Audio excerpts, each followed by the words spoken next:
baga gammaddanii baga gammannee baga walumaan gammannee jechuudhaan gammachuu keenya kanarratti gammachuun kun hangam tokko dhugaadha hangam tokko dhugaa mii waan jiru xiqqoorraa dubbanna. Gammachuun kun dhugaadha moo dhugaa mii gammannee irra moo hin gammanne uummanni Oromoo hundi. Hayyoonni Oromoodha mana hidhaa keessaa bahuudhaan alhamdulillah rabbil alamin baay'ee gammannee isaan kan baanis immoo dhuguma isaaniitiin ifa ba'ee fi bahanii wanni dhiifame godhame tokko hin jiru. Erga bahanii hoo warri isaan jala deemu hoo immoo warri tuuta amma fakkeenyaaf amma tuuta girrisaadhaan yaamamu maalitti jiran? Sila amma nuti amma haasaa har'aan haasan kun anaafsi hedduu taasifama malee akka nama bichaa yaada kana tuutiin sigaraa jiraame anaafsi hedduu taasifama yaada warqaa fuudhame hangam ta'u gammaddate amma Jawaar fa'aa manni dhaati bu'uudhaaf hayyoonni Oromoo manni dhaati bu'uudhaaf warri galmee bulloo jalatti barreeffamanii turan warri galmee Jawaar Mohaammed jala jiran harka dhibbarraa hundi bahaniira yoo jenne dhugaadha warri akka gandaa akka yaani akka naannoo hidhaman fakkeenyaaf amma akka suuraa Jawaar fa'aa hidhaman akka Wallaggaattis akka Harargeettis akka Shawwaattis akka Jimmaatis akka Walloottis namoota baay'ee suuraa Jawaariin uffata Jawaar uffateen baay'ee hidhameera warra akkas akkasiin baane garuu warri paartii Jawaar jala jiru Finfinneetti hidhaman gadhiifamaniiru. Asirratti hangamtaa gammaddeetta moo hin gammanne uummanni Oromoo gammachuu isaanii hangam guddaadha tarreessine. Asirratti jalqabaa hidhamtoonni keenya bahuun isaanii hunduma keenya ni gammachiisa. Haa gammachiisu malee wanni hundi daangaa qaba gammachuun kun daangaa qabaa liqi qaba jechuudha. Hayyoonni Oromoo bahuun hangi tokkorraa bahuun nu gammachiisa kan hafanis akka nu bahan abdii qabna. Garuu Oromoon bahisa isaanii kana akka waan bilisoomeetti yookaan akka waan guddaa argateetti dhiichisee iddoo garaagaraa irratti walgahii godhatee inni sirbus sirbee inni biyyaatis inni biyya alaatti jirus akka waan bilisummaa waan guddaa tokko argateetti sirbuun sirrii miti jedhee yaada. Wanni nu hafe hedduudha. Hidhamtoonni siyaasaa hin baane lammaffaa warri Jawaar maqaa Jawaar Mohaammed fa'aatiin qabamanis warra ajjeefanis hedduu jira. Warra hidhaa jiranis ni jira. Kan adda bilisummaa Oromoo dhiisneetiin baana. Gammachuu wanni nama sirbisiisuu fi wanni hangana hunda nama mirqaansu tokko hin jiru. Isaan wanni isaan bahaniif hoo qabsoo teenya akka itti fufsiisuu fi qabsoo irratti isaan deeggarree qabsoo hojii beessaniif wanni isaan bahisa isaanii barbaanne malee isaan nu bahan jennee dhiisuu qofaaf miti jechuudha. Asirratti maal ta'e amma fakkeenyaaf warri uummatuma Oromoo ta'e jechuudha warri ilaalcha bal'isee yaaduu hin dandeenye. Gariin abbichuu galatuun jira. Gariin immoo Jawaar keenya kabajaadhaan makiinaadhaan mootummaa marsee nu galchee jedhaa jira. Ammati mootummaan kun Jawaar kabajee galche moo kabajama Jawaar qabuun galche? Ani amma akka sammuu kiyyaatti akka yaadatti Jawaar osoo isaan malee Jawaar jechuun akkuma beekamu Jawaar jechuun osoo akka kan Oromoo ta'e yookaan kan Amaaraa yookaan kan Tigree yookaan kan immoo addunyaa ta'ee jiraate yaani kan biyya alaasuu ta'ee jiraate Jawaar jechuun nama hayyuu guddaadha, nama kabajamu, nama waa hunda bal'isee yaadu. Namni kun osoo likooftariin bakkumsaniin fuudhee mana isaa geessee jiraate dhuguma kabajeeti jenna. Amma makiinaan suni makiinaa waraanaatiin fuudhee geessee sanuma immoo Jawaar keenya kabajaan hidhee kabajaan nu galchee jedhanii warri dhiichisaa jiran baay'eetu jira. Warri abbii galateeffataa jirus baay'ee jira. Qeerroo biyya keessaas ta'e warri immoo karaa cufee gadi bahee hiriira baasee akka waan Oromoon bilisoomee akka waan kaayyoon Jawaar hidhameefitti galma gahee akka waan deebiin Oromoo, deebiin Finfinnee, deebiin Dirree Dhawaa hundi deebi'eetti warri dhiichisaa jiru kun akkamiin yaadaniitti. Qabsoon Oromoo Jawaar qofa hidhaa baasuudha. Ilaalchi Jawaar hidhameef sunoo wanni Jawaar hidhameef sunoo gumaa Hacaaluu waleera hin galle. Abdul Jabbaar Hussein kan Jawaar fa'aaf dhaabbataa ture. Kan waggaa 20 ol uummata Oromootti dhugaan baasanii dhaabbataa ture warra eegame dhiigisaa deebi'eera hin deebine. Warri dhiichisuu noo warri halkanii guyyaa keeka suuraa Jawaarra kaa'ee nyaatu kun akkamitti yaaddatti? Jalqabumatti Abiyyiin galatoomi jechuun sirrii miti. Wanni Abiyyi Ahmad jaalala yookiin fedhee osoo hin taane dirqama waraanni bilisummaa Oromootii fi warroonni kaaba Tigraay yookiin sochii qabsoo sana irratti godhaa jiraniin cinqamee lubbuun kokkeessa keenyaani hoo furmaata naaf ta'an jedhee isaan gadhiise malee dirqamee gadhiise malee jaalateetii miti kan isaan gadhiise wanni galatoom jennuun tokko hin jiru. Ammas ammoo itti aansuudhaan gumaan Hacaaluu fa'aa kan jetteef Hacaaluun gumaan isaadha. Kan bahu yookiin immoo kaayyoon isin irratti wareegame kan galma gahu gaafa sirni bilxiqinnaa jiru kun cabee siidaan suuraa Hacaaluudha siidaan milikirra bu'ee siidaa sanirra bahe suuraan Hacaaluudha bakka sanatti dhaabbateef gaafsan qofaadha. Saniifuu ammaaf wanni nama dhiisiisin jiru wanni nama gammachiisee keekee adda addaa nama cirsiisee waan adda addaa akka waan bilisoomeetti gabaabumatti Oromoon akka bilisoomeetti sirbuu fi daangaa darbee hollaaluuf takka hin jiru. Ammas immoo itti aansuudhaan gara wallootti deebina. Sababa siyaasaa yookiin immoo qabsoo Oromootiin waa hedduutu ta'ame. Haa ta'amu malee kan walloo keessa siyaasaan wal qabatee qofa osoo hin taane akkuma Oromummaatti akkuma namummaatti uummata keenya iddoo dhumaa jira.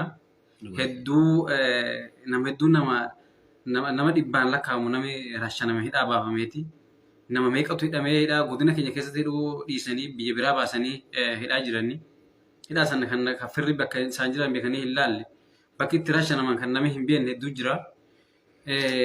Sirna bilxiqinnaa kana galatoofatuun ilmaan Oromoo ta'e Oromoon Geetachoo Raddaa waan jedhee tokko qaba sana hordofan ture.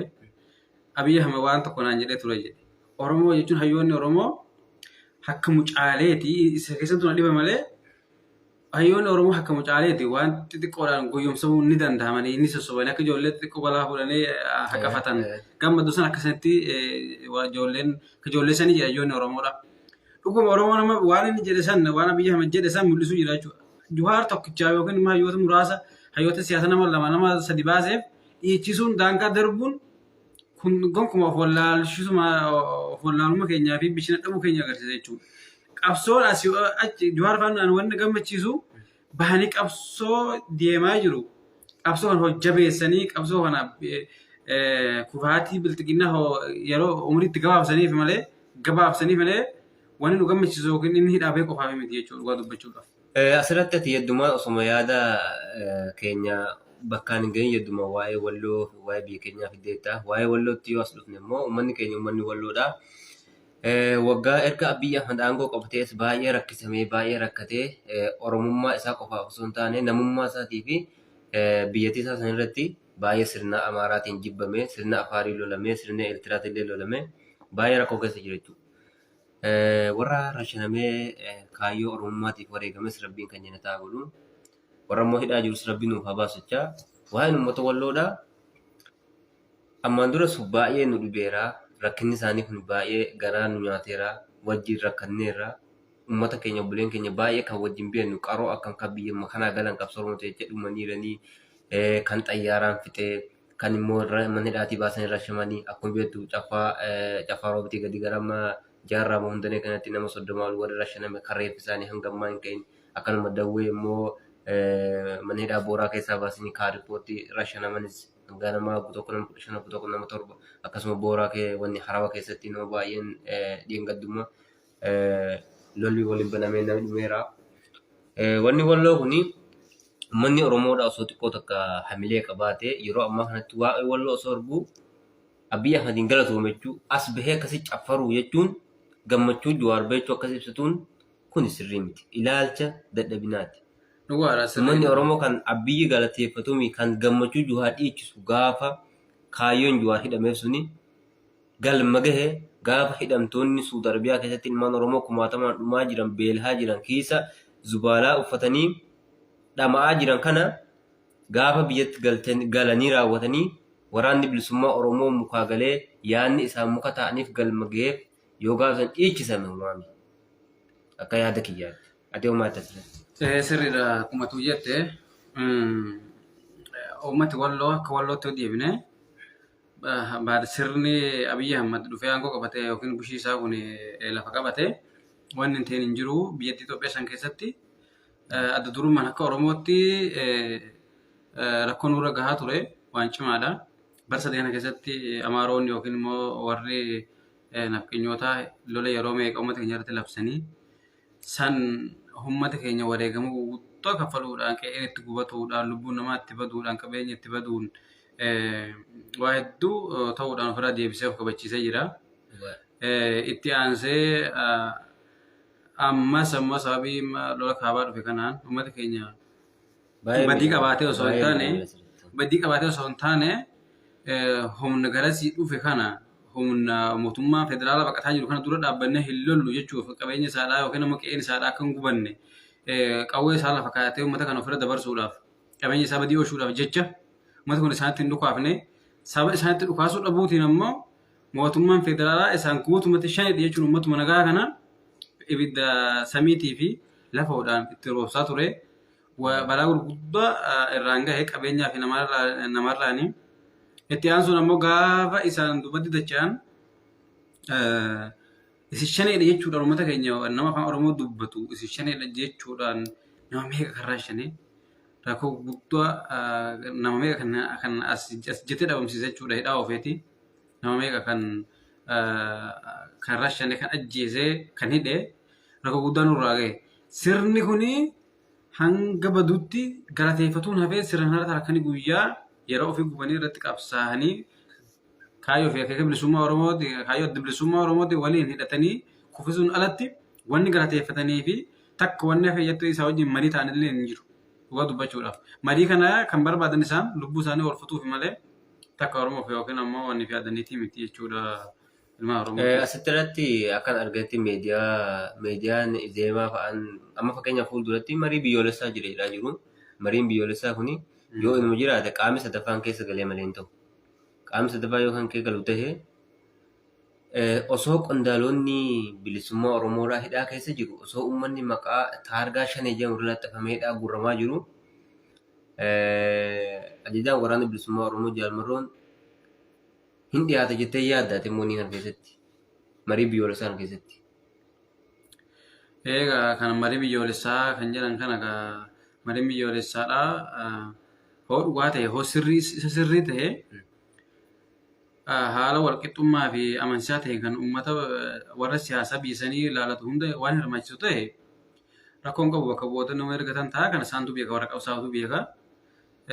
Garuu shirri bilxiqinnaan oofaa jiru kuni haala isaan mijatuu fi akka of hin barbaadetti aangoo isaa dheereffatuudhaaf nama ittiin sobee rakkoo yookiin qabsoo dhiyeessa qabe kana ittiin jalaa bahuuf malee dhugaa biyyichaaf yaadeeti bitatu biyyichaaf yaadee yeroo hayyoonni Oromoodhaa amma dura dubalaa guddaan kun hin mudatin kadhashaa turasanii dhagaa ture jechuudha. Hagaa wanni kun hin mudanne.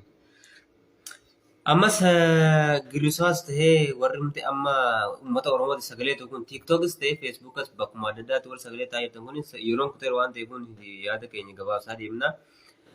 Hanga dhiichiftan tokko dhiichisuu dhiisaa Jawaar hidhaa nuuf beektanii gammachuun keessaa ciruu dhiisaa Jawaar hittuu hidhaa bahe malee qabsoon Oromoo hidhaa jira. Kaayyoon Jawaar hidhameef hundi mana hidhaa jira wanni been jiru. Hanga Koloneel Gammachuu Ayyaanaa fa'aan Abdii Raggaasaa fa'aan warra akkas hidhaa bahe warri taargaa shaneetti laxxafee hidhamaa jiru hanga hidhaa yaa'anitti Jawaar hidhaa bahe hin jedhamu. Jawaar yoo hidhaa bahe hoo Jawaarummaan amma hidhaa bahe gariin amma gaaffii itti teera Jawaar hidhaa bahee Feesbuuk isaa deebi'ee fi maaliif gadi bahuu dide jedhee gaaffii halkanii guyyaa isaa eeggataa jira. Amma berbee ta'anii wanni uummata Giriisaatti xiqqoo takka sammuu kiyyatti natti dhufee itti yaadee yaa'anii ittis kolfuu malee amma Jawaar eegaa jiran. Jawaar maal nuu mantassaa amma osoo Jawaar gadi bahee qeerroof qarreen Oromoodha nuti biyya keenya kanatti araaramneerraa nageenya barbaannaa osoo jedhe kalas. Isaan warra fudhatu jechuudha. Isaan warra fudhatu. Nuyi mantasaa Jawaarii fi yookiin sagalee Jawaar osoo hin taane bilisummaa kan eegaa jirru warra. Kaayyoo. Nuti amma kaayyoo jala yaa jiru. Kaayyoo jala yaa jiru. Jawaaruma jala malee. Nuti Jawaaruma jala yaa jiru. Amma osoo Jawaar gadi bahee amma fakkeenyaaf amma Jawaar manni dhaatii bahuun baay'ee nu fayyada. Uummata Oromoo miliyoona 50 ni fayyada. Ittis gammannee reedaa bahu. Yoo ammoo Jawaar gadi ba'e amma nuti fakkeenyaaf waa'ee siyaasaatii fi waan Jawaar godhuu qabu hamilee isin qabnu dubbatu dandeettis hin qabnu Jawaar gorsuus hin dandeenye. Amma booda siyaasa abbaa argateera. Abbaan isaa beekeera. Garuu Jawaaruma abbaa siyaasaa kana maal nuu fidee dhufa maal nuu manxassaa jedhanii amma eeguun kuni. Dhiyeechisuun kuni osoo Jawaar abbichi hin galateeffan ofii dura aananii galateeffatu bilisoomni jechuun kanummaan na kofalchiisaa jira waan. Kuni jalqabumatti laafina. Kuni kaayyoo qabaatu. Dadhabina sammuuti laafina qofa hin taane dadhabina sammuu. Kaayyoo xamanuu dhabuudha. Namni jalqabuma kaayyoon bilisummaa Oromoo yookiin immoo kaayyoon Oromoodha. Nama dhuunfaa nama tokkicha osoo hin taane kaayyoodha. Kaayyoo san abbaan fedhe haa oofu abbaan fedhe haa dhiisuuti. Kaayyoon sun galma gahee taanaan dirqama abaluun gahuu qaba. Amma asumatti gaafa Jawaar waa jedhama san uummanni mootummaa aangaa'ota biltiginnaadha. Miidiyaaleen biltiginnaatis inni kun Jawaaritti maskaraa godhaa ture. Inni kun gara lagannaa gabaarraa lagannaa nyaataa deemneedhaa ture. Inni kun immoo siiroo fi wanni dhugaatii nyaata hin nyaanne jechuun maali? Guyyaan irratti wanni jedhaa ture. Amma immoo itti shoofaa ture. Amma immoo qabsoon itti keessaan dhiibbaa goonee baafne jedhaa jira. Inni kun immoo awwala sabbar zeenaa jedhee hayyoonni Oromoo bahan gizee Jawaar nuuf ajjiisu warra jedhaa turan. Inni jiran. Ala amma tooftaa biltiginnaan deemaa jirtu. Si galee? Girrisaan immoo tooftaa biltiginnaan jala deemaa jira. Ammas duraanis biltiginnaan abiyyaa wanni Jawaar faayideef wanni Hacaaluu Hundeessaa ajjeeseef kaayyoon isaadhaa kursii dheereffatu. Akkas. Si galee? Osoo uummata Oromooti yaade duruma abiyyi kun gaafa aangoo gubbaa dhufe dhiiga qeerroof qarreetiin dhufe ilma abbaa gadaa jedhameetti faarfamee addunyaa gubbaarratti jaalatamee noobeelii nageenyaattis fudhate. Osoo dhuguma uummata Oromootiif yaade uummata Oromoo ofitti qabatee raate har'a bakka ofiin hin gahu. Saba xiqqoo. Osoo hayyoota Oromoo yookiin uummata Oromoo dhaggeeffatee deemee jiraate biyyattiin illee bakka kanaan hin gahu uummata Oromootillee jibbee bakka kanaan isaan hin gahu ture jechuudha. Inni ammas yeroo san dhabuudhaan biyyattii gara kufiisaatti yookiin kufii hojjetamee hin danda'ama. Haasaa jaalala tokko yoo dagatte yeroo jijjiiramaa sana. Itoophiyaa akkamitti ilaalaa jirtannaan jijjiirama dhufu kan akkamitti ilaalaa jirtannaan ija lamaan argaa jiraate maal jennaan uummata Oromoo dhumuu kakamuu fi uummata Oromoo dhumuu fi sirna minilik sirna dursa nurra deebi'uudhaan argaa jiraate. Dhugaas kanuma. Dhugaas kanuma mola akkuma inni jetaa jira. Inni kan jedhe uummata kan ani argaa jiru uummata afaan jee fi sirna kaleessatti mul'ataa jira. Uummati dhuguma yeroo san bilisoomni jedhee sirbee dhiichisee lakkisaa aduma janiini wanni kun deebi'ee jechuudha sirna kaleessaa sun hamma ture hin qabu. Ammas akka san yolaa hin taane dammaqiisan hayyoonni Oromoodhaaf baga bahaniitti gammannaa garuu dhiichisi keenya akka waan biraatti qabsoo nu irraafachiifne akka nu dagachiifne akka waan bilisoomneef akkaatee akka namni nutti hin kofarsiifne. Amma waraanni Tigraay kun banamuun waa tokko nu faayideera. Maal nu faayide? Hidhannoo nutti godheera. Baay'ee hidhateera uummanni Oromoo. Waraanni bilisummaa Oromootis baay'ee guddateera. Amma sadarkaa sadi guddateera. Duraa waraanni kun riphee lolaa waan boojii milishaa xixiqqoo booji'aa ture. Amma Shimallis Abdiisaa ani akka iyyatti Shimallis Abdiisaa galatoomuun jira. Namoonni baay'een Shimallis balbar annan galateeffadha isa waldaa. Baay'ee galateeffadha. Shimallis wanni galateeffadhu amma. Uummanni waraana bilisummaa Oromoo kun amma gara kilaashii xixiqqoorraa gara dishkaa gara matarayyasii. Kana makiinaa gurguddaa makiinaa akka caasaa kaayiloo. Isa kana asirratti wanti dubbachuu tokko jira. Caasas dishqaas hidhannoo hidhatamaa jiru hunda waraanni bilisummaa Oromoo Shimallis kenneefi yookiin immoo inni ergeef osoo hin taane humna isaatiin wareegama ni kafaleeni. Asirratti ammas. Wareegama kafaleeni. Isaatiin wanni makiinaa sana akkasitti booji'aa jira. Garuu osoo akkuma uummaticha baasumaan buudhee achitti dhangalaasee deemee baasasaa deemsisee raate isaa hunarra haayiloo siif caasa kan. Amma ambulaansiin keenya mana qabu mana mustashfaa geessinoo qaban. Bara siimi kana wareegamaan kanneen siin jedhu ambulaansis amma yoo laalte barsiisaa yuunivarsiitii Wallaggaa tokko waan jeeqartisa. Dura keessaa jira piliis ambulaansa keenya nu deebisanii nu kadhataa jira amma nutu kadhatamaa jira waraana keenya. Egaa jabeenya keenya qabsoo goone wareegama ilmaan Oromoo kaffalaniini darajaa kun gahame malee Shimallis yookiin nu jaalatee nu laafee duun taane humnaan irreedha wareegama sabboontoonni qaqaanii kaffaleetti jechuudhaan. Amma dhaggeeffadhu Shimallis Abdiisaa akka Itoophiyaa keessatti yaadne amma Shimallis Abdiisaa kun namoonni baay'een gowwaase malee nama jabaadhan nama waraana ijaarate Oromiyaa keessatti waraana ijaarateera. humna cimaa nutti erguu hin danda'a. Waraana bilisummaa Oromooti. Amma fakkeenyaaf maal yeroo dura torban lama nuu kennaa shanee balleessinaa jee. Torban lamatti abbiyyirraa izni fudhatee xiyyaaraan samirraan bosona gubee jaalmarroo sajjeefni jedhanii dhaadataa turan. Kana aangootuun guddaa warra federaalaati.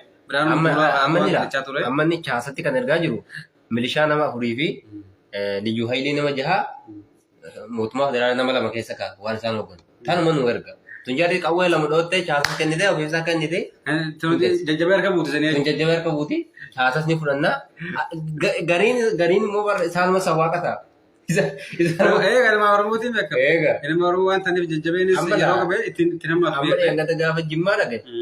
Jimmaa dhagayeeti shanee hindumtuu sifinaa jee. Shaneedha hindumtuu sifinaa jee. Yaani inni sifinaa isaa suni sin gaddafnaa jechuutti fudhadhe immoo. Baay'ee nu gaddafee jira. Baay'ee nu gaddafee jira. Ana gootaa gara ta'uun jaa ati jibbitus jibbisa.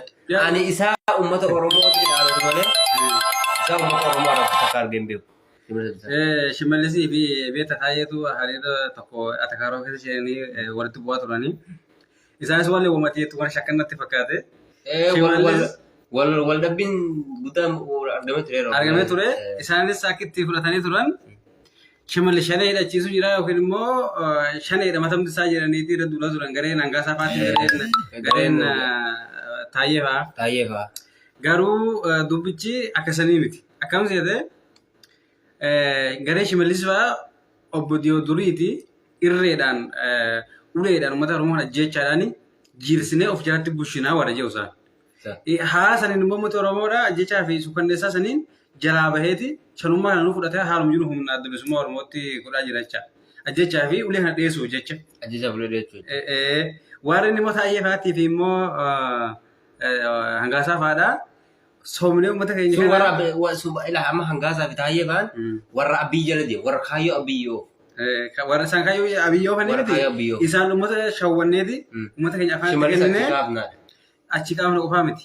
Akka uummata keenya adda bilisummaa Oromoo hin deeggarre afaan hin gowwoomsine shanii fi uummata adda baafanaaf isa. Akka akkuma isaan hin deeggarre uummata qofaatti eegumsa goonee fi nagaatti kennee yaani attaalee hin gowwoomsineeti. Ummataaf shanii baafnee shanii qofaatti rukunnaadha. Shimallis immoo hunduu shanii yenna hunduu rukutu. Shimallis immoo akkasii. Kun immoo shanii tumna godha. Akkasanii asirra. Anis sababa kanaan shimallis kuni nuufaa galatoomuu jee. Ani immoo hojii isaa kanatti. Gochi isaa mishaa ta'uu dhabuus basa qabsoon akka humna godhatu godhee jiru abbaan Oromoon deeme. Kanan jedhanis qabsoo keenya humna nu godhe. Qabsoo waraana bilisummaa Oromootti humna godhaa deemu. Kanaaf Jawaaris yoo sammuu qabaate jechuun hin dandeenyu. Jawaar jechuun nama sammuu qabu. Amma wallee Jawaar wama lama qaba. Wama lama. Jawaar hidhaadha bahee baga bahee garuu hidhaa bahuun isaadha. Baay'ee itti gammanne dha. Itti gammanne irraa qabsoon inni nama booda godhu qabsoo jajjabeedhaan yookiin adda bilisummaa Oromootiin walitti hidhatee ani amma aktiivistii Oromoo keessaa aktiivistii Yahyaa Bashiir erga hayyuun Oromoo Jawaar hidhamees nama baay'ee hordofee Yahyaa Bashiir. Nama hanga isaa yaada bilchaataa qabee deemus akka Jawaaritti nagar. Waan inni barreesse haasaan haasasan kiiloo irra tagar. Namni Jawaar amma si'achi osoo ammumataan lafaa ka'ee xaqilaan ministeera Itoophiyaa ta'e sirni Itoophiyaa duraa sun hin badu. Hin badu. Itoophiyaan yoo afaan qawweetiin diigamtee Oromiyaan kabajaa argate Oromoon kabajaa argate qofa Itoophiyaan suni dimokiraasiin baaransi dhufa. Amma Jawaar si amma hanga gubbaa beeku uummanni Oromoo arrabsuu hin dhiisu. Naaman arrabsuu hin dhiisu. Seenaan Jawaar turaa hin dhiisu. Haalama jiru kanaan. Haalama jiru kanaan. Jawaaris jechuun aangoo hundaan abiyyi aangoo irratti nama ajjiisaa beeki. Aangoo dabarseen kennaa afaan nagaatiin kana shakkinaas. Hin jiru hin jirre nama kenni. Bas amma booda Jawaar wanni inni qabu carraan inni qabu kaayyoo adda bilisummaa Oromoo deeggaree jajjabee walitti yookiin waraana bilisummaa Oromooti waliin ta'uudhaan qabsoon uummata Oromoodhaa akka galma geessu akka Oromiyaan Oromoo taatu akka mirga abbaa biyyummaa Oromoon muree ofii murteeffatutti jajjaba jiindaraquu qaba adda bilisummaa Oromootiin. Uummata amma fakkeenyaaf uummanni Oromoodhaa baay'ee Jawaar jaalata. Ni kabaja. Jawaar hundi keenya hin jaalanne. Jawaar jechuun qonnee Oromoo miliyoona 50 keessa jira. Osoo amma Jawaar amma fakkeenyaaf girrisoonni Jawaar maal nu manxassa bilisoomne irra jedhamoo ni araaramne jedhamoo maal nu manxassaa jechuu eegaa jiru. Amma dhugaadha sirriitti yaada kee kuni. Osoo amma Jawaar hoo gabbahe qeerroof qarreen uummata Oromoo nuti kabajaa kan argannu yoo kan bilisummaas argannu waraana bilisummaa Oromoo cinaa dhaabbanneeti warri hidhannoo qabdan jabeeffadha kan hin qabne hidhadhaadha sirna kana ni balleessina soo jedhe qeerroof qarreen amma tana kee hidhata gaafsan abbiyyi jaateetii mi ammas funyaan qabamee jira funyaan isaa qabamee torban lamaan koo hin ta'u kanaan goora ka'u maaliif yeroo san uummanni hoo biyyi kee achi keessa ciinqan isa kaasa tana soo Jawaar amma biyya alaa bahee Ameerikaa bahee osoo bahee amma mootummaa addunyaa dippiloomaasii jechuun dinagdee irraa kutee akkuma inni biyya alaarraa wanni hundi raajjitu godhuu hin danda'a Jawaar Abiyyiirra Jawaar addunyaa biratti fudhatama qaba. Dhugaa nama siyaasaati, hayyuu siyaasaati. Amma fakkeenya uummata Tigraay kana fudhatu qabna.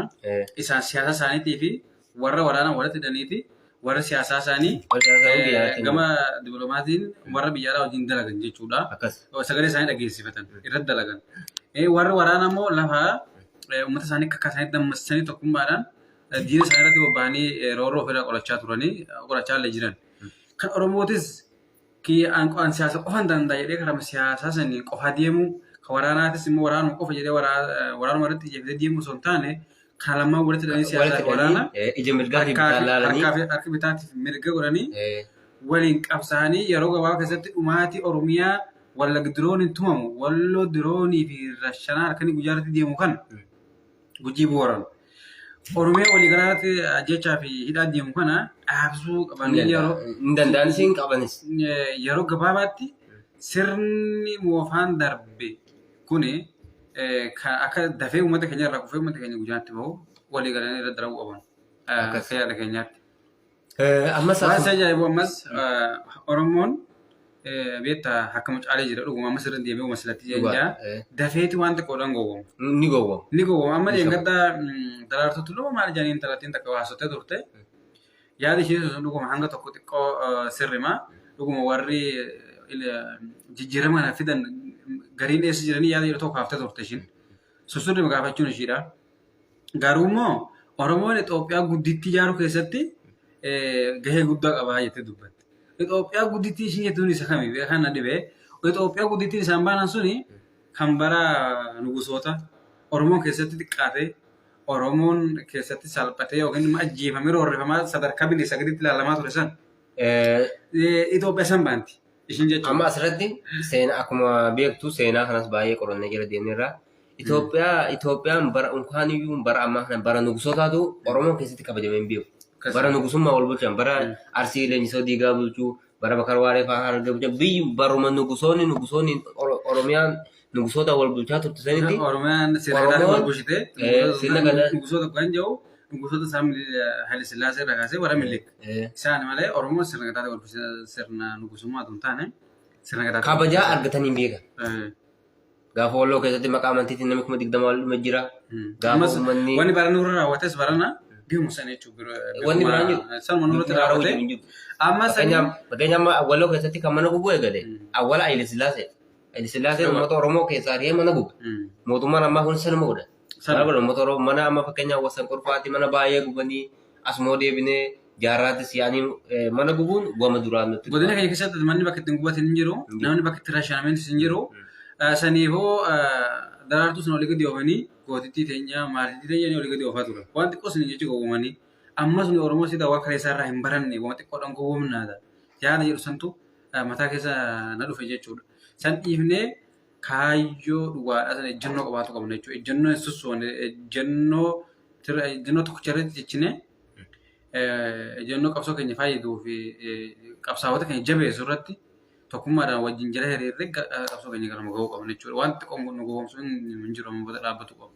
Kanaafuu artistoonni Oromootis hoo danda'amee haalli mijaa'ee namni beektanii namni lolu kunis idimee kilaasha bichaa dhukkisoo qofa osoo hin taane bashannanus ni barbaada. Akka amma kun artistoonni biltiginnaa caalaa bultumee fa'aan saluu teenya fa'aan saluun teenya illee kana warra amaaraa taateetti saluu fa'aan dhaqanii waraana biltiginnaa booharsaa bashannansaa jiran kanatti artistoonni Oromootis osoo dhaqanii gara Keeniyaatiin amma baay'ee gara Keeniyaa kanaan Oromiyaan bilisoomee jira. Waraana bilisummaa Oromoo harka jira. Achirraa har'a waan ajaa'ibu baga Keeniyaa kana kaaftee hawwii galanii fa'aan daasbooraa namni hedduun jechuudha.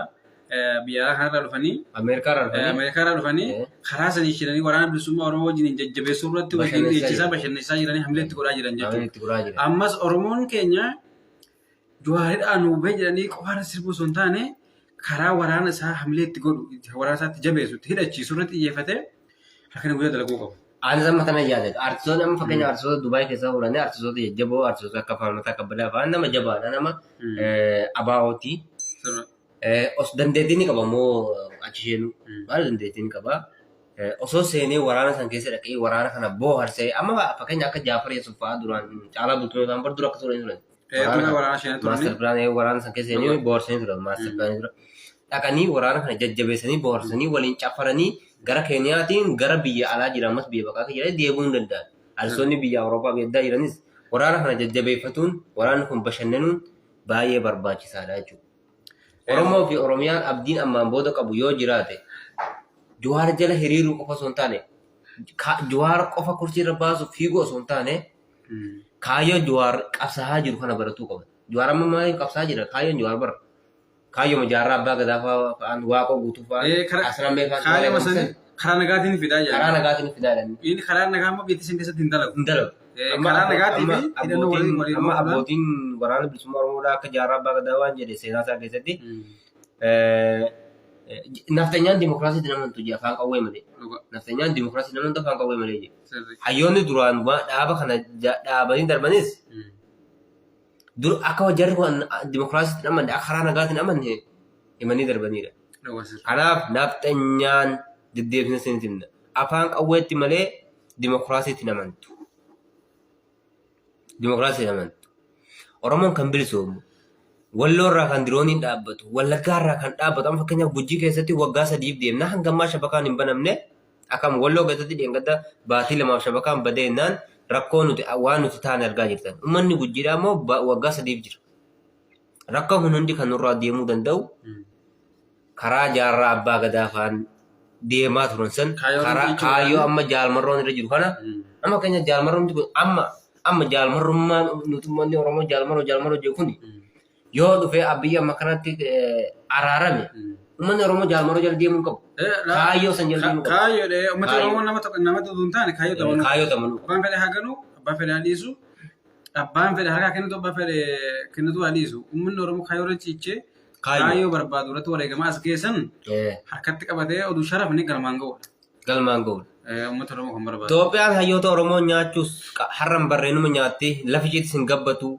Akkas jedhe kan olii gammachuu yana tokko amma mana hidhaa jira hedduu beektaa nama sana hedduu baay'een jaaladha nama hayyuu namni sun hayyuu jaba hayyuu keessaa hayyuu hin beekamne hayyuu hin beekamne namni sun nama jaba olii gammachuu ayyaana jechuun nama jaba maal seete waa'ee Oromoo kana waa'ee lafa Oromoo kana sirriitti beektaa adda babaasee haasaa dhugaa malee sun dubbatu siyaasa dubbatu siyaasa tokko qofa dubbata nama akkasii sun hayyuu hin beekamne namni sun hedduu tokko nu barbaachisa akkuma inni nuu jedhee Itoophiyaan hayyoota Oromootiif ilma Oromoo meeqa nyaattee garuu hin furdanne jedhe.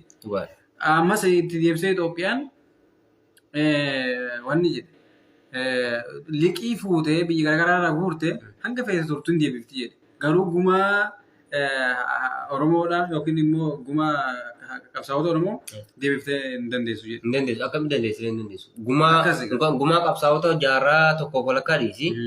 Fakkeenyaaf amma gumaan uummata Oromoo Walloodha jaarraa 4 deema. Bahaatuma jira kunummaan dhiisi Oromiyaan akkasuma kutaan Oromiyaan kutaan kudhan kuni jaarraa tokko walakkaadha gumaan kan gambaa jiru. San dhiisi. Haacaaluu Hundeessaa irraa kaasee hanga waggaa 2 kana keessa erga biyya amma dhufe Harargee qofatti nama 110 oltu wareegameera. Walloo keessatti nama 700 olii.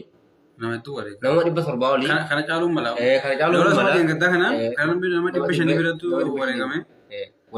San duras immoo nama 300 bira hin gaha. Baay'ee wareegameera. Gara hedduu nama hedduu wareegameera. Akkasuma Baalee kana keessatti namni baay'ee wareegameera.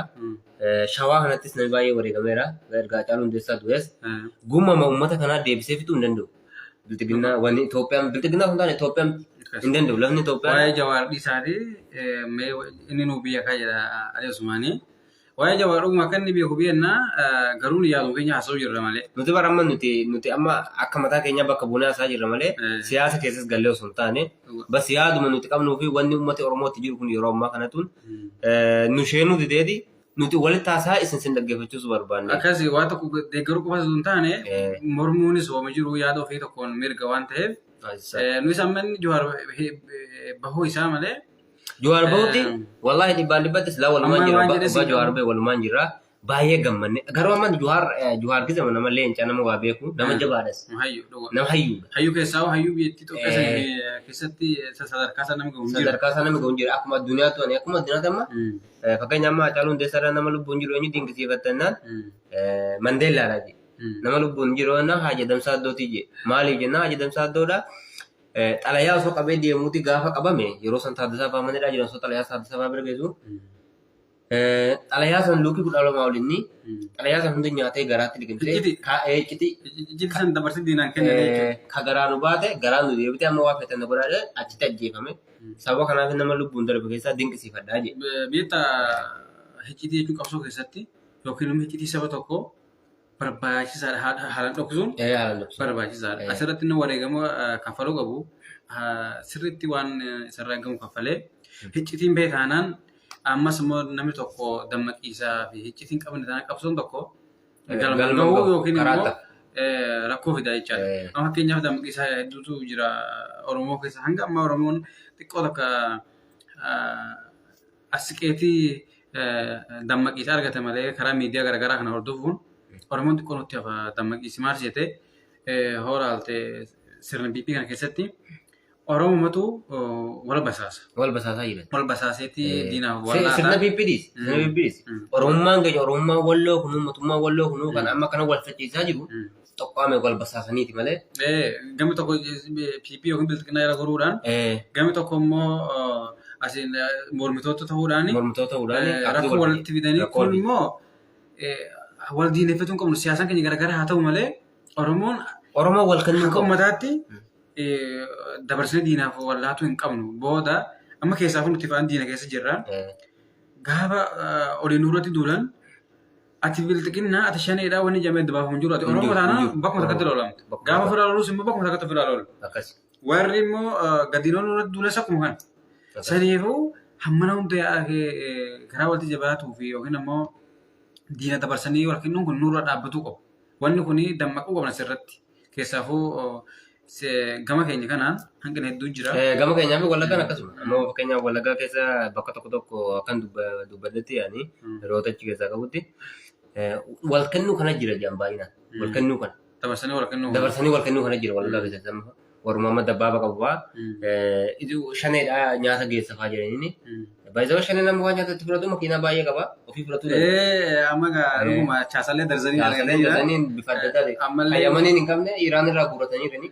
Waa hedduu qabanii waan hedduu horatanii jiranii wareegamaanii ammas akkuma tu jette ambulaansiillee ni qabanii. Ambulaansiillee ni qabanii waa baay'ee qaban. Waan mootummaan magaalatti Oromiyaa san keessallee ni wal hiccitii hedduu beekan isaanii. Amma shaneen Oromiyaa keessatti wanni nyaata itti geeffamu hin jiru. Hin jiru. Kanaafuu uummanni Wallaggaatis uummata dabbaabaa qabu. Dabbaabaan nyaata shanee geessan jettanii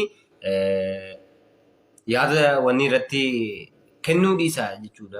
Wal basaasuu yookiin uummata dabarsanii wal kennuu hafuuti. Ilmaan Oromoodha kan darbe waan darbe dabarsuun nurra jiraata. Waan beekanii wallaalee gudii warri amma akkas wal kennu kun har'a nama kennan malee boroogaa mootummaa kun nama fuudhu dhabe isaan nama fuudhu. Oggaa isaan amma fakkeenyaaf nyaata kana shanee geessaa jiran jabeetti jala san guuru. Shaneen sun numa nyaataa jira dhumuun jiru. Amma silaa jara nyaata geessuutti isaan fuuneerra. Amma eenyu geessuuf hira isin maamii jedhanii jaruma san fuudhan. Eenyu fuudhan nama biraan jiru. Wayii laficha fuudhan. Waan hojjeta tokko wanti ta'e nama kun abaluu shaneedha. Shanee wajjin sirbaa ture. Alaabaa shaneedha qabatee ture jedhanii wal basaasanii. Booda gaafa nama san guuranii hidhanii ofuma nama san garagalchanii ati sawaa qabdee nama hedduu hidhan. Nama hedduudha. Ati Oromoo taanaan dhaaba fati deeggarii feetu dhiisi. Ati Oromoo taanaan ati nama kaayyoo Oromootti amanus ta'uu baata Oromoo taate hanga diinaaf hin dalaganitti ati shanima jechuudha.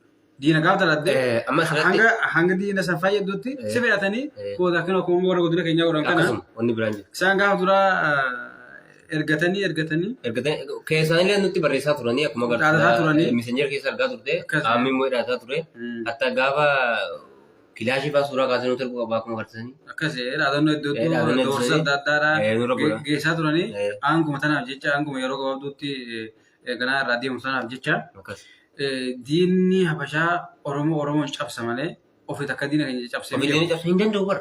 Gaafa nurratti duulu sanii uummata keenya akka uummataatti akka Oromoo dura dhaabbateeti هم فنياني ده اللي يهيل إنجن فانو إنجن مليش إنجن فراد يبسي Dhugaadha. قاف أما أورمون وجنوتي دولة مكان سياساتين dura dhaabbatuu hin dandeenye jechuudha. Dandeenye. Maaliif haadha kan cabsan akkuma jeessani Oromoo hin cabsan. Maaliif amma ilmatu shanee ta'eera abbaatuun deebaa jira milishaa ta'e. Akkas. Haala saniini akkasumatti godhamaa jira jechuudha. Kanaaf wal kennuun hafuu qaba.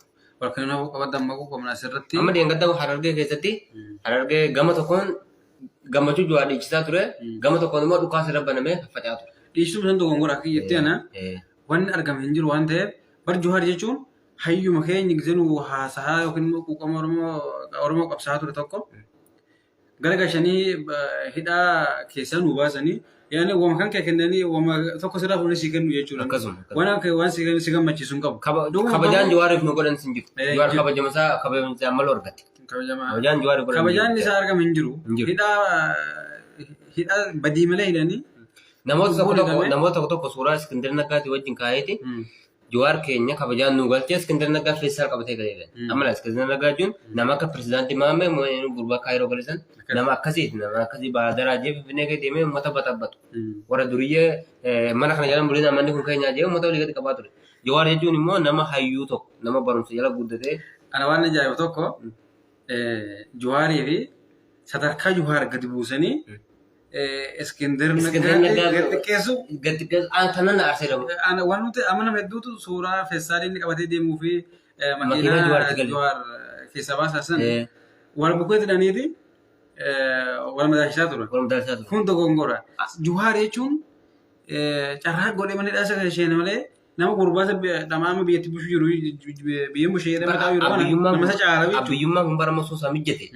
Juhaar kana bitee yaada Juhaariin biyya bulchuu barbaada bara. Ta'uu fi dide malee. Maaliif? Juhaar nama sammuu qabu. Juhaarii fi isa gadi walitti xiqqeessuun barbaachisaa miti.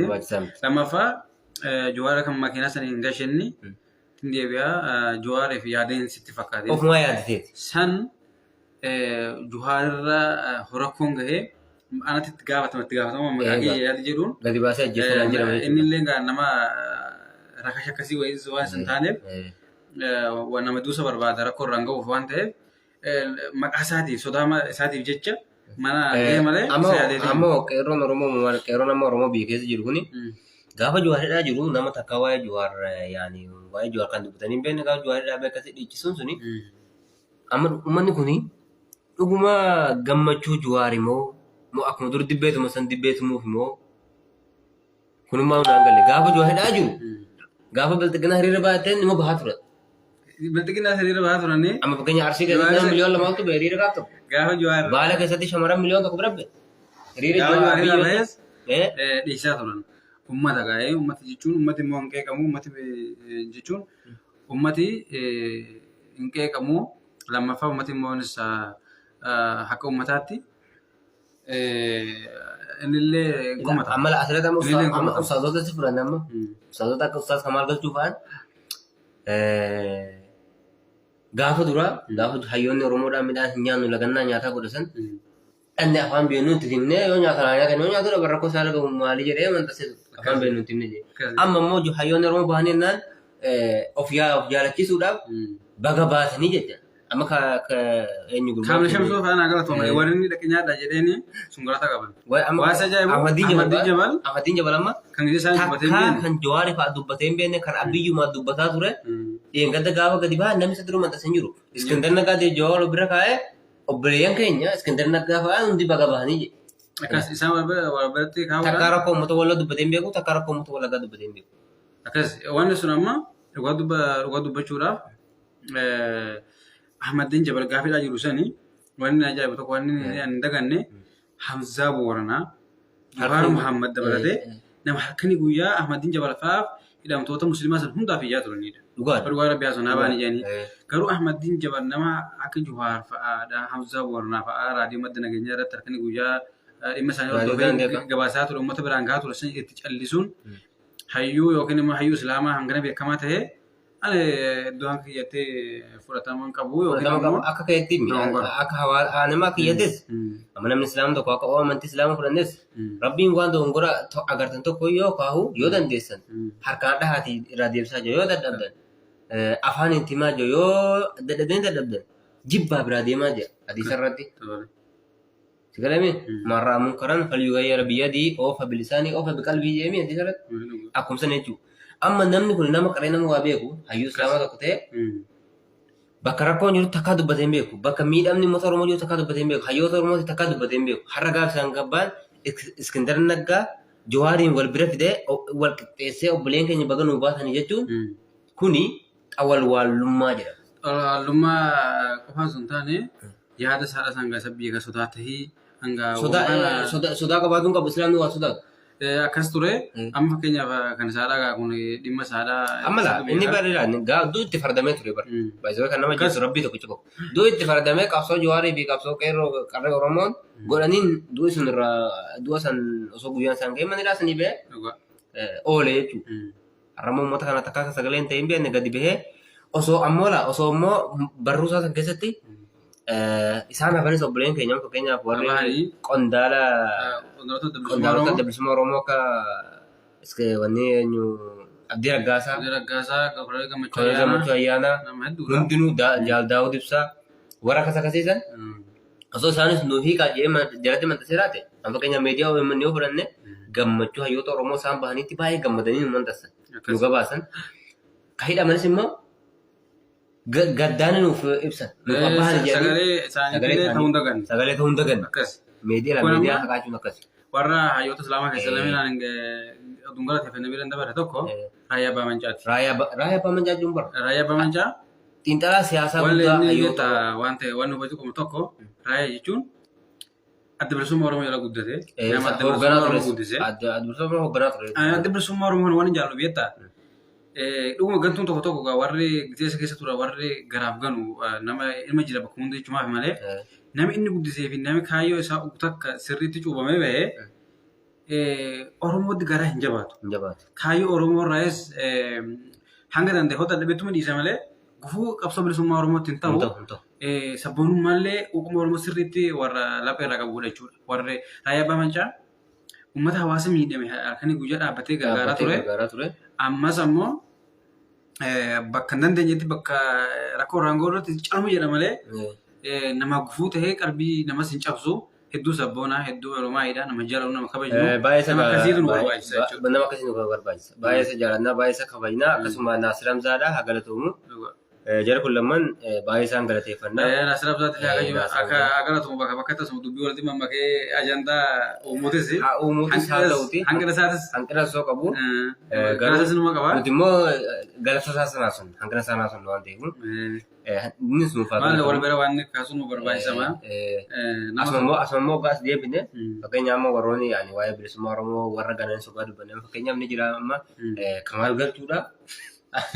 Golfi waa'ee Kamaal Galchuu kanatti beektan namoonni baay'een ni kolfa kun maqaa isaa dhoonne maqummaa isaa kanatu kolfa qabatee waan sana hangalle amma la Kamaal Galchuu fudhanne wannummaan inni Jawaaritti hinaafu maal fakkeenyaaf namni tokko baratee nama wal qixxaatu osoo hin baranne nama wal qixxaatu inni amma jalqaba isaa irraa kaafne qabsoo Jawaariif qeeroo godhanii biyyatti gale paartiin fedhaa je paartii kennameef Jawaar bagananii paafaa baafate wal gahiin taa'ame paartii kiyyatti waan naguunaa kennamu qabaa je parsantii 45 kennaniif tun nan geessu je amma Jawaar hajji bahe Jawaar hajji kan bahe ustaazotaa fi olumaa guddaa wajjin hajji bahe hajji godhe waggaa takka gidduu taa'ee abadan bakka Jawaar dhaqan kun qaba jee dadhabamu uummanni Oromoo karaa maalaaf hajji isa keessatti osoo hajji godhanii ijoollee walitti qabamu fakkeenyaaf namni koonsartii yaama hajji bahe bal'aa yaani hinaaf bal'aa amma wanni waa'ee Kamaal Galchuu kaase hinaafummaan inni Jawaar irraa qabu kun maali yoo ta'e warra biyya tokkooti kutaa waliin qeeqan amma Jawaar ni tuffata Jawaar ni tuffata amma itti ilaalusa inni garuu akka ummaan Jawaarii wal qixxaatu dhabee jira fiigee hajji bahee osoo hajji godhin osoo kaabaa bira nagin ijoollee walitti qabqabe miskiina dalagattu koonsartiin naa godhamuu qaba jee. Ijoollee akkasii fuudhee biyya qaarsiise. Asirratti immoo asirratti Kiyaar Bashiir fa'aa beekama Kiyaar Bashiir fa'aa achirratti amma Kiyaar Bashiir fa'aa baay'ee daladdee achirratti. Kamaal Musan osoo amma akka uummanni gadi jeneraalli Oromoodha yaani hayyuun Oromoo tokko manni dhaasu darbiyaa keessa jiran jenne ijoolleen fuutee warri muqiima dhoksiteesa funduu wanni mana siree keessatti achi bulchite. Achi ni gale Itoophiyaatti. Amma maal seete Kamaal? Amma na dhaggeeffadhu ni gale. والمرمي أصوهن أجن أصو يا دا واسم وجه واقع جسني قاعد تقول من الفاس هبلين يلا تيجي نمني جال كبا أو مني مرميس جال كبا نمار أو مني مرميس أصو بلتقناني مرمي أشرت مارس هذا أو منه هو سكري سافر هذا سري متي قالوا له فاقي كانت ما تصوت أسرتي وان جويو أماني قاعد تسوي من يوم دمانين جال ده كرو جويو واري جويو نمديرات جويو واسيرا دبتير nuti durumaan jawaari iyyuu gaafa sagalee isaa waraabnu waan sabaaf ta'u qofa gadhiifna malee waan achi keessatti wajjin haasa'anii wal mormame hin gadhiifnu jedhanii abbaa fedhaa ta'u. Dhuguma isaanis of eeggannoo qabanii hanga tokko keessa waan kana diinnis dhaggeeffatu danda'a. Waan uummata Oromoo walitti buusuus. Inni achitti amma inni amma achitti kan jalaa sagalee isaa kan kutame wama ani maaliif jawaari wal qixxaatuu dhabee waraana keessan ture wama jiru jalaa kutan ta'a malee wanni biraa wanni kutamee hin jiru haasaasa. Kamaal asirratti wanni innis hanga tokko kabajaa qaba. Kabajaa sassan garuu umarraa fedhaa buusaa jira. Kabajummaan jawaari isa wal qixxeessu hin jirre bara. Kabajaa hin jirre. Barumsuma jawaari wal qixxaatu hin qabne. Akkamummaan namni tokko osoo hin baran osoo uummanni isa hin jaalanne amma fakkeenyaaf akka uummanni jaalatuu fi paartiin haa kennaa jee paartiin kennamee fi uummanni haa jaalatu jennee paapaa bakka bu'ee gaggeessaa ture. Fuudhee OMN qeeqee paartii isaa gurgurate. Paartiin gurgurate. Amma Jawaar gaaf tokko maan gaaf tokko Harargee dhaqee tooba wayii kaatee ture bar ogarteeraati. Agarteeta moo agar? Jawaartu Harargee dhaqee toobatti kaayee uummanni Kamaalis achuma dhaqee toobuma akkasii kaatee utuu akkana godhee ta'a. Bara akkasuma Jawaari. Rakki akkasii miti. Mee waa'ee Kamaal kana asirratti baay'ee gabaabsina. Kamaal. Asirratti amma Kamaal Galchuu wanni yaada kaatee dura Kamaal Galchuu kuni aadi koo jala ture firendi kee ture. Garuu gaaf tokko yaada waa'ee uummata walloo irratti sirra qabeetan bilookna godheeras. Amma waan garuu hayyuu guddaan kun bilookna godheera. Kanummaan yaani xiqqoo takka yaada akkasii dhiisee obboleessa kiyyaani Kamaal Galchuuti wanni daamuuf yoo jiraate paartii kan erga Jawaar bee waraanni bilisummaa Oromoo jira paartii akkuma duraa sii deebisa rakkoon qabu. Paartiin paapaa'oo sii deebisama. Isa gurgurte san uummanni irraa sii bitaa giddiin ta'us irraa sii bitu sunuma sii deebisama. Garuu Jawaariin wal qixxeessaa fi hinaaffaa dhiisa obboleessa kiyya. Maal taate? Hinaafaan bifa kan keessa. Asirratti Kamaal Jawaar qofa osoo hin taane Kamaal hunduma beektaa seenaa qaba ture. Nama yeroo hamtuu sanitti waraana qabatee adda bilisummaa Oromoo irratti galee Agwachi bu'e immoo kun ilaalamu warra waan darbe ilaalamu namni duraan waan darbisa hojjeteera waan badii hojjete. Waan isaadha jechuun waan badaa qofa osoo hin taane waan keeris waan dalaga waan bareedaas irraa dubbachuu qabu. Amma gurbaa waraana bilisummaa Oromoo keessa hoogganaa ture sun amma deengata gaafa gale waa baay'ee dubbachuu bulichi deenga suni. Amma nuti seenaa isaa hojjetan jalaan xureessinu garuu isa si'achi xureessu hin bareechinu hin haaromsinu. Sirriidhaa ta'u baree. Kanaafuu Kamaal Galchuu ol sirreessuu qaba. Kamaal jechuun hinaaffaa dhiisuu qaba. Waraana bilisummaa Oromoo waliin galu waraana bilisummaa Oromoo kan sibeettan nama hedduu takka xureessaa maqaa xurii isaan hin qabne itti baasaa ture. Namni jalqaba osoo mootummaan hin jenne waraanni afaan qawweetiin mootummaa dhufoo jiraate namaan dura dhaabbatu jira. Yaani amma dhugaa dubbanne humna dura dhaabbatu hin qabu garumsaa sun ta'e malee amma maaliin dura dhaabbatan osoo uummanni waraana bilisummaa Oromoo nama saddeet dura dhaabbata. Kamaal yaadumaan baane akka isaatti kanneen of dura dhaabbatullee dadhabee. Waraanni kun yaada biratti akka darbeeru innis beeka duruma. Beeka fardinis. Kanaaf hinaaffaa akkasii Jawaarii wal qixxaatuu dhiisii immoo yaada uummata Oromootis faallessuu dhiisii akkuma duraa sanitti taa'ee uummanni si nyaachisaa bakka marqaan jirutti si iyyaamamaa. Kanaaf waa'ee isaas maratti goolamnaa garuu hinaaffaa Jawaarii wal qixxaatuu dhiisuu qaba. Namni kun Jawaaritti hinaafuu dhiisuu qaba. Jawaar qofa miti inni warroota bilisummaa Oromoo dura nama adda durummaan dhaabbatu isaan xureessuu nama mootan dura dhaabbatu garuu ni qabsaa Oromoo ni qabsaa jechaa hayyoota Oromoo nama sabaa qabsaa tokko maqaa balleessuu fi irratti gufuutti ta'uun barbaachisaa miti. Akkasuma irratti dhaabanaan isaati taayee nama maali jetta? Taayeen kun beekta maal jechuudha garuu waa'ee taayee na gaafatu. Taayeen asumatti gaaffii deebi'ee waan argannu kumarra. Taayee jechuun kuni. Taayeen. Waa'ee taayee asitti dubbatu maaliif? Taayeen qabsoo Oromoo tana keessatti gaafa duraanis namuma yeroo dheeratti deebisamee hidhamaa ture. Nama hidhame malee silaa qabsicha hojjetu. Hidhuma hidhame. Hidhi jedhameera Jawaar Uummattu sagalee taa'ee ture taayee. Haa ta'u malee nama siraan hanga tokko seenaallee qabu saabii qabsootti hidhamee dararamaa ture. bareedaa ture. As immoo baata sirni PP kun uumame yookiin Abiyyi Ahmed sirni PP hundeesse kana keessa galuudhaan hayyoota Oromoo maqaa balleessa qabsaa'ota Oromoo maqaa balleessa dura dhaabbata arrabsa maqaan taane Oromootti baasaa nama hedduu takka. Asirratti amma waa'ee Taayyee deemna. Ani amma Taayyee namni silaa waa shakkuun bareedaa miti garuu waan shakkii miti dhugaadha. Namni Rabbi rahmataa haa godhuu fi Rabbi kan jannataa godhu eenyu abukaatoo Oromoodha. Abdul Jabbaar namni ajjeese. Dhibbaan dhibbatti Taayyee danda'a. Akkamiin naan jedhe gaafa Abdul Jabbaar subii lafaa ka'ee waraanni bilisummaa Oromootii fi Eertiraan waliin Tigraay walii galanii jee barruu himan tasine amma Facebook Abdul Jabbaaroo jala galte akiruma saniiti. Waan san mantasee raawwate yoo Taayyee irratti immoo Taayyeen dhaqee irraa barreesse. Waa'ee abukaatoo Abdul Jabbaar irraa barreesse. Namni sun galgala ajjeefa. Sushakin qabu sun Isaan dhalataa biyya tokko. Shira PPT garuu shira waan kana akkuma fakkeenyaaf mootummaan Oromiyaa Shimallis Baanne abbaa gadaa Kaarayyoo ajjeesuu keessa harka qabasan Abdul Jabbaar nama ajjeese. Dhibbatti Taayyee danda'a jedhanii ta'e amanan. Waan san irraa mantasaa ture. Ta'uu mala innis Taayyeenis galama amma garuu dhimma hayyoonni jechuun hayyoonni baankii irraa sin dubbanne amma. Taayyee moo? Anna garee kageetoo maal dubbatame dur dubbatee fidee dura hayyoota Oromoo gaafa Jawaar fa'aa nyaata lagatan itti xoonaa ture ashuuraatti godhaa ture halkanii guyyaa Jawaar amma barane yeroon tokko waa'ee Taayyee yaadutti inni Jawaariin siyaasa osoo hin taane dhimma dhuunfaa waan kabaraa qabanii na fakkaata. Taayyee jechuun nama Oromoo jaallatu nama xiiqillee nama xaayiqaa haadha nama daba kamseetee caffee isaa irratti agartee. Hindi dabe maali gaafii deemsaa Ani wanti Shimallis Abdiisaa galateeffate maal seeta? Amma fakkeenyaaf Shimallis Abdiisaadhaan wanni galateeffate Taayyee danda'a akka waa'ee Oromiyaatti hin galle godhee bara.